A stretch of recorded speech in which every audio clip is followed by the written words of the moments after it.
இந்த உலகம் பார்த்திங்கன்னா இப்போ இஸ்ரேல், யூஎஸ், ஈரான் இந்த 3 கண்ட்ரிக்கிட்டையும் மாட்டிட்டு படாத பாடுபட்டுருக்குன்னு சொல்லலாங்க. எப்படா வேர்ல்டு வார் 3 வரப்போகுதுன்ட்டு நாட்களை எண்ணிட்டு உட்கார வேண்டிய நேரம் வந்துருச்சு. அந்தளவுக்கு சுச்சுவேஷன் ரொம்ப பதற்றமான நிலைமையில் அங்கே இருந்துகிட்ருக்கு. ரீசெண்டாக சைனாவோட ஃபாரின் மினிஸ்டர் ஈரானோட ஃபாரின் மினிஸ்டர்கிட்ட பேசி என்ன ஸ்டேட்டஸுங்கிற மாதிரி கேட்டிருக்காரு. இதை பற்றியும் இஸ்ரேல், ஈரான் இவங்களோட லேட்டஸ்ட் ஆக்டிவிட்டி பற்றியான அப்டேட்டையும் இந்த வீடியோவில் பார்த்துடலாம். வணக்கம், நான் உங்கள் வெற்றி. வாங்க வீடியோக்குள்ள போகலாம்.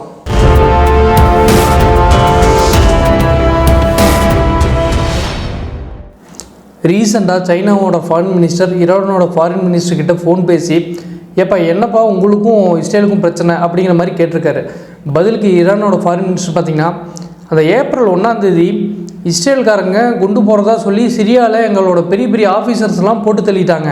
இதை நாங்கள் இஸ்ரேலை கூப்பிட்டு பயங்கரமாக வான் பண்ணோம். எங்களால் அதோடு நிப்பாட்டிக்க முடியல. எங்களோட இறையாண்மையை பாதுகாக்கிறதுக்காக திருப்பி நாங்கள் குண்டு போடணும்னு முடிவு பண்ணி ஒரு 10-15 நாளாக ஒரு பிளான் பண்ணோம். அதோட விளைவாக ஒரு 300 மிசைல்ஸை இஸ்ரேலை நோக்கி நாங்கள் ஏறிட்டோம் அப்படிங்கிற மாதிரி அவர் தரப்புலன்னு சொல்கிறாரு. இதை நம்ம எப்படி பார்க்கணும்னா, இத்தனை நாள் ஈரான் பார்த்திங்கன்னா இந்த போர்லேயே கலந்துக்கல.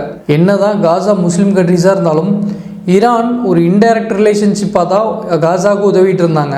டைரக்டாக ஒரு வாருக்கு போய் இஸ்ரேல்கிட்ட அட்டாக் பண்ணுற அளவுக்கான ஸ்டாண்டை இது வரைக்கும் எடுக்கல. இப்போ ஏன் எடுத்திருக்காங்கன்னா, இஸ்ரேல் தேவையில்லாமல் ஈரானை சும்மா சீண்டி பார்த்ததுனால தான் அதோட விளைவை தான் இப்போ அனுபவிச்சிருக்காங்க. ஆனால் சிரியாவில் மட்டும் இந்த ஆஃபீஸர்ஸ் கொல்லப்படாமல் இருந்தால் ஈரான் இந்த வாருக்குள்ளேயே டைரெக்டாக வந்திருக்க மாட்டாங்க.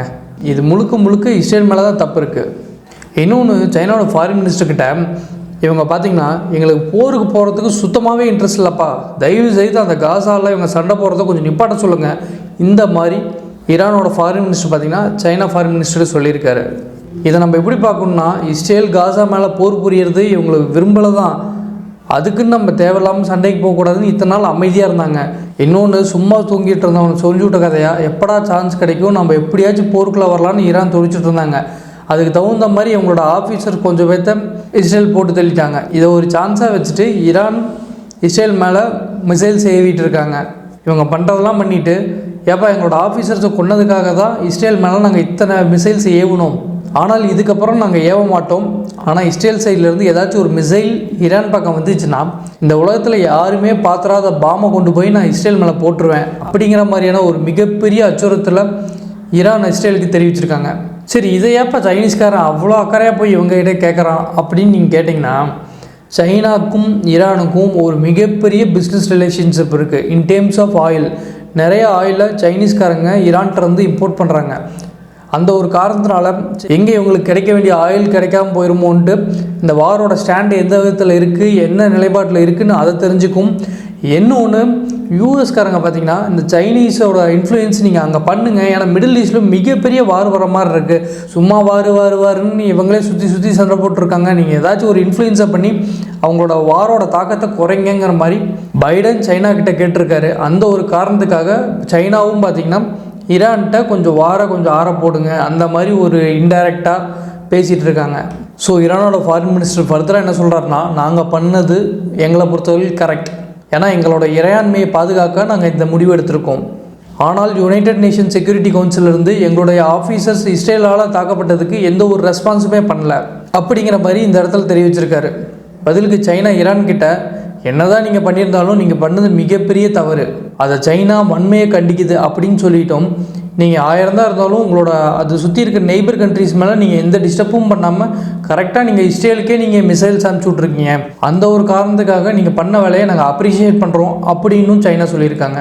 இது எப்படின்னு பார்த்தீங்கன்னா, ஃப்ரெண்டு பண்ண தப்பை கண்டிக்கிற மாதிரியும் இருக்குது, அதே நேரம் அவன் பண்ண நல்லதை அப்ரிஷியேட் பண்ண மாதிரியும் இருக்குது. அந்த வேலையை தான் இப்போ சைனா பண்ணியிருக்காங்க. இப்போ ஈரான் இஸ்ரேல் மேலே தாக்குதல் நடத்தவுடனே பதிலுக்கு நம்ம என்ன பண்ணலாம், என்ன மாதிரியான வார் ஸ்ட்ராட்டஜிஸை பயன்படுத்தலாம். இப்போ ஆல்ரெடி நமக்கும் காசாவுக்குமே நிறைய வார் பிரச்சனை போயிட்டுருக்கு. இந்த நேரத்தில் இந்த வாரம் எப்படி அணுகலான்ட்டு இஸ்ரேலோட நெத்தன்யாகு தலைமையில் ஒரு வார் மீட்டிங் ரூம் ஒன்று போயிட்டுருக்கு.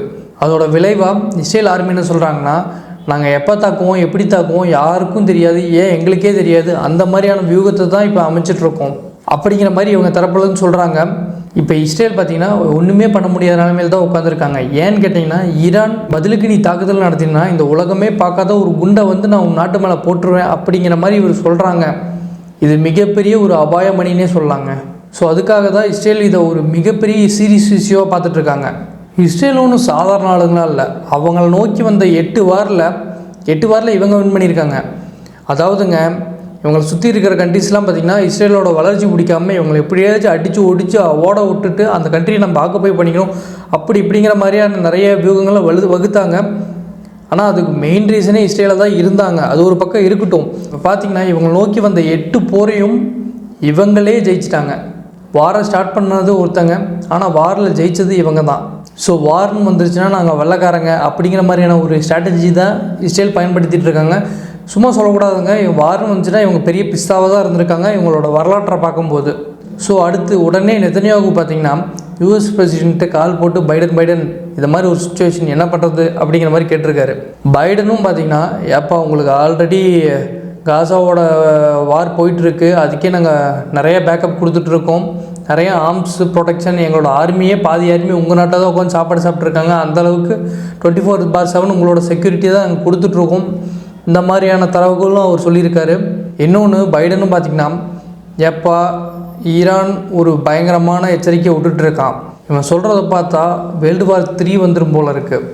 ஆல்ரெடி ஒரு பக்கம் எங்களால் ரஷ்யா உக்ரைன் பற்றிட்டு எரியுது, இன்னொரு பக்கம் காசா இஸ்ரேல் உங்கள் சைடு பற்ற வச்சாச்சு, இன்னொரு பக்கம் ஈரானையும் இஸ்ரேலையும் பற்ற வச்சா உங்கள் 3 பேர்த்துக்கும் வெப்பனை எங்களால் சப்ளையே பண்ண முடியாதுப்பா அப்படிங்கிற மாதிரி மைண்ட்லேயே வச்சுக்கிட்டு நீங்கள் ஈரானோட சண்டைக்கு போனால் எங்களோட சப்போர்ட் வந்து அந்த சண்டையில் இருக்காது, உங்களோட செக்யூரிட்டியை தான் நாங்கள் பேக்கப் ஸ்ட்ரென்த்து கொடுப்போம் தவிர உங்களோட சண்டையில் நாங்கள் தலையிட மாட்டோம் அப்படிங்கிற மாதிரி யூஎஸ் தெளிவாக ஸ்ட்ரெயிட் ஃபார்வேர்டாக மூஞ்சில் சப்புன்னு அடித்த மாதிரி சொல்லிட்டாங்க. இருந்தாலும் நெதன்யாகு இதை கேட்குற ஆளே கிடையாதுங்க.